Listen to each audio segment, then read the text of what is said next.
trees, fruits, seeds. Follow carefully. The tree are your parents, your grandfathers, your mothers, and your fathers.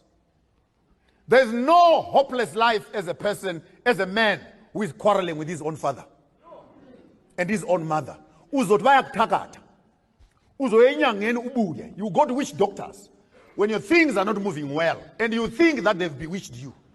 I want to tell you today that the biggest witchcraft is relationships that are not fixed between you and your parents. There's nothing wrong with you going back to your mother's house and clean up the graves of your own fathers. There's nothing wrong. I didn't say worship them. Clean them up. In my tribe, there's a proverb that says, never allow your son to marry a girl when you have not seen the grandfather's graves. Where the grandfathers are buried. This represents our history. The roots support the tree. The tree does not support the roots. If you water your roots, you will have fruits. That is the Bible. Honor your father and your mother. The only commandment that has an insurance policy. And your days will be many that the Lord will give you. Prayer does not substitute personal responsibility at a family level. I challenge this church to its roots. We cannot have members who are easily convinced that they must return 10% of their salaries as tithe and offerings, yet they are sending 200 rand to their own mothers and fathers. You are worse than pagans. Your responsibility to the church cannot be more than your responsibility to your own family. Because you want to bribe God and bribe the angels so that you enter heaven. How can you say you love God whom you have never seen when you hate the parents who have brought you into existence? If your religion makes you look after it more than your own parents, the Bible calls you a non-believer, worse than a pagan. Go and read for yourself. We are about to fucking stop order. Do you have a stop order to your mother? Elders. You want to pay tithes so that you have an office in the church, is it? True African spirit says, take your responsibility seriously. That is first bus stop before you run the church. This is the reason why I sometimes say, if we are not careful, we're going to develop a cult. What is a cult?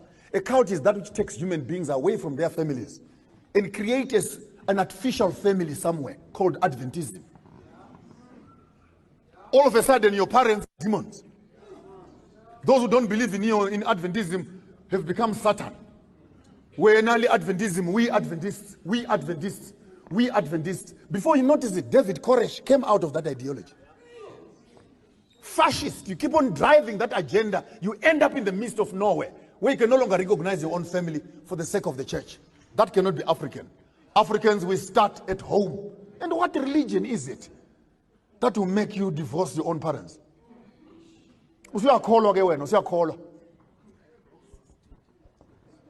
Trees, you water. Hello? You water your trees. Whether ubaba uthenga icuba afake emakhaleni, water that tree. Whether your mother is a sangoma or umtakati or a witch doctor, water that tree. God is not a fool. This is the door through which you came into existence. The prayers of your parents are far much more important than the prayers of your pastors. When your parents wish you well, it will be well with you. When your mother goes "Mwah" on you, go and try. Go and try. Make deals. You'll come back home with pockets that have holes. Why? Because when you don't secure your roots, you can never have fruits on the top side. Fruits we eat. Enjoy life, guys. Don't be too tight, only to end up in the grave. Come and join me. Let's ride bikes. Let's have fun. Enjoy life in the days of your youth, before the days of evil come nigh.